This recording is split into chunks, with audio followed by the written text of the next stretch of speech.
ಒಂದು ಹೋರಾಟಕ್ಕೆ ನಿನ್ನೆ 144 ಸೆಕ್ಷನ್ ಹಾಕಿದ್ರು, ಅದು ಸರಿನಾ? ಜೊತೆಗೆ ನಿನ್ನೆ ಹೋರಾಟದಲ್ಲಿ ಇದ್ದಂತ ಒಂದಷ್ಟು ರೈತರುಗಳ ಮೇಲೆ ಇವತ್ತು ಎಫ್ಐಆರ್ ಆಗಿದೆ.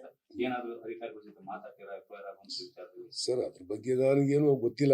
ನಾನು ಬಂದಿದ್ದೆ ನೈಟ್ ಬಂದಿದ್ದು, ಅದ್ರ ಬಗ್ಗೆ ನಾನು ಇದುವರೆಗೂ ಏನು ತಿಳ್ಕೊಳಕ್ ಹೋಗಿಲ್ಲ. ಈಗ ಮಾತಾಡ್ತೀನಿ ಏನಾಗಿದೆ ಅಂತ ಬಗ್ಗೆ ಪ್ರಸ್ತಾಪ ಮಾಡ್ತೀನಿ. ನಾನು ನಿನ್ನೆ ಹಾಸ್ಪಿಟ್ಲಿಗೆ ಹೋಗಿದ್ದೆ ಮಧ್ಯಾಹ್ನ ತನಕ.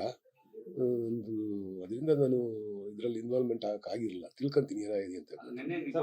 ಒಂದು ವರ್ಷದಿಂದ ನೀವು ಸಿಎಂ ಭೇಟಿ ಮಾಡ್ತಿದ್ದೀರಿ, ಡಿ.ಕೆ. ಶಿವಕುಮಾರ್ ಭೇಟಿ ಮಾಡ್ತಿದ್ದೀರಿ, ಎಲ್ಲರೂ ಭೇಟಿ ಮಾಡ್ತಾನೆ ಇದ್ರಿ, ವಿಚಾರ ಪ್ರಸ್ತಾಪ ಮಾಡ್ತಾನೆ ಇಲ್ಲ. ಇಷ್ಟು ಪ್ರಸ್ತಾಪ ಮಾಡ್ತಲೇ ಇದ್ದೀವಿ. ಟೆಕ್ನಿಕಲ್ ಕಮಿಟಿ 3-4 ಸಾರಿ ಮೀಟಿಂಗ್ ಮಾಡ್ದು, ಅಲ್ಲೂ ನಮ್ಮ ಅಭಿಪ್ರಾಯ ಹೇಳಿದ್ದೀನಿ.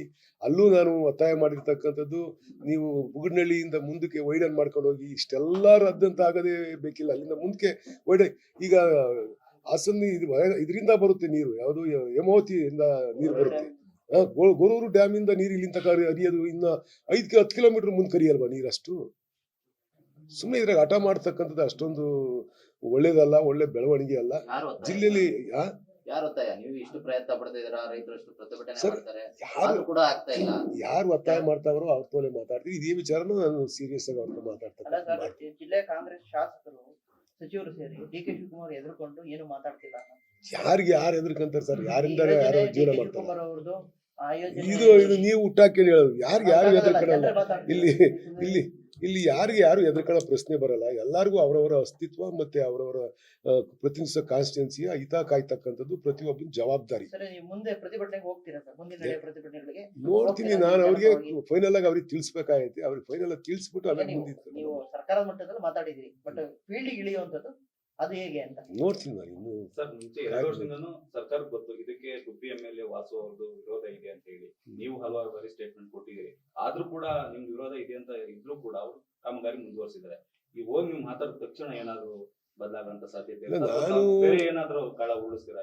ಇಲ್ಲ ನಾನು ನಿನ್ನೆ ಕೂಡ ನಾನು ಸಂಬಂಧಪಟ್ಟಿರ್ತಕ್ಕಂಥ ಇಂಜಿನಿಯರ್ಗೆ ಎಲ್ಲಾರ್ಗು ಹೇಳಿದೀನಿ.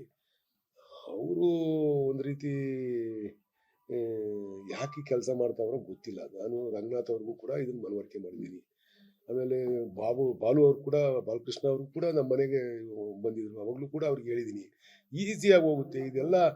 ಉಗ್ರ ಹೋಗೋದು ಕೊಡ್ಲಿ ಆಗಿ ತಗೊಂತೀರಾ ಈಸಿಯಾಗಿ. ಈಗ ಗೊರೂರಿಂದ ನೀರು ಬರುತ್ತೆ ಇಲ್ಲಿಂದ ತಕನ ಅಂತಂದ್ರೆ ಇಲ್ಲಿಂದ 10 ಕಿಲೋಮೀಟರ್ ಮುಂದೆ ಚಾನಲ್ ತಗೊಂಡೋಗಕ್ಕಾಗಲ್ವಾ? ಈಸಿಯಾಗಿ ತಗೊಂಡೋಗ್ಬೋದು. ಅದ್ಯಾಕೆ ವ್ಯರ್ಥ ಪ್ರಯತ್ನ ಮಾಡ್ತಾವ್ರೋ ಗೊತ್ತಿಲ್ಲ. ಇದನ್ನ ನಾನು ಪ್ರಾರಂಭದಿಂದಲೂ ಕೂಡ ಈ ವಿಚಾರ ವ್ಯಕ್ತಪಡಿಸ್ತಾ ಇದ್ದೀನಿ. ಅದು ಏನಕ್ಕೂ ಗೊತ್ತಿಲ್ಲ. ಹಠ ಮಾಡ್ದಂಗೆ ಇದೇ ಮಾಡ್ಬೇಕು ಅನ್ನೋ ದೃಷ್ಟಿ ಇಟ್ಕೊಂಡು ಮಾಡ್ತಾ ಇದ್ದಾರೆ. ಅದ್ರ ಬಗ್ಗೆ ನಾನು ಫೈನಲ್ ಆಗಿ ಮಾತಾಡ್ತೀನಿ. ಸರ್ ಅಲ್ಲಿನ ಜನ ಮಾತಾಡೋದು ವಾಸು ಅವರು ಬರೀ ಮಾತಲ್ಲಿ ಹೇಳಿದ್ರಾಗಲ್ಲ, ಬರ್ಬೇಕು ಅಂತ ಎಕ್ಸ್ಪೆಕ್ಟ್ ಮಾಡ್ತಿದ್ದಾರೆ ಜನ. ಸರ್ ಅವ್ರು ಹೇಳ್ತಾರೆ, ಅವ್ರ ಅಭಿಪ್ರಾಯ ಅದ ಅವ್ರದ್ದು.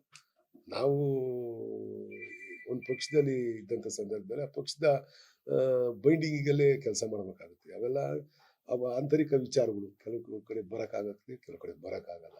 ಅವ್ರ ಅಭಿಪ್ರಾಯ ಅವರು ವ್ಯಕ್ತಪಡಿಸಿದ್ದಾರೆ. ರೈತರು ಹೇಳ್ತಕ್ಕಂಥದ್ದು ಸಹಜವಾಗಿ ಅದು ಸರಿ ಅನ್ಸುತ್ತೆ. ಯಾಕಂದ್ರೆ ಬರ್ಲಿ ಬಿಡ್ರಿ, ಎಲ್ಲ ಕೂತ್ಕೊಂಡು ಹೇಳೋದಲ್ಲ ಕಣ್ರಿ, ಸ್ಟೇಟ್ಮೆಂಟ್ ಕೊಡೋದಲ್ಲ ಕಣ್ರಿ, ಬರ್ಬೇಕು ಕಣ್ರಿ, ಇವೆಲ್ಲ ಸಹಜವಾಗಿ ಬರ್ತಕ್ಕಂಥವು. ಇವೆಲ್ಲ ಏನು ಮಾಡ್ಲಿಕ್ಕಾಗಲ್ಲ. ಕನ್ನಡಿಗರ ಮೆಚ್ಚಿನ ನಿಮ್ಮ ನ್ಯೂಸ್ 18 ಕನ್ನಡ ಈಗ ವಾಟ್ಸ್ಆಪ್ನಲ್ಲಿಯೂ ಲಭ್ಯ. ಕರ್ನಾಟಕ ಮತ್ತು ದೇಶ ವಿದೇಶದ 360 ಡಿಗ್ರಿ ಸುದ್ದಿ ವಿವರವನ್ನ ನೀವು ನಿಮ್ಮ ಕೈ ಬೆರಳುಗಳಲ್ಲಿಯೇ ಪಡೆಯೋದಿಕ್ಕೆ ಈ QR ಕೋಡ್ ಅನ್ನು ಸ್ಕ್ಯಾನ್ ಮಾಡಿ. ನಮ್ಮ ಚಾನೆಲ್ ಅನ್ನು ಫಾಲೋ ಮಾಡಿ, ನೋಟಿಫಿಕೇಶನ್ ಆನ್ ಮಾಡಿ.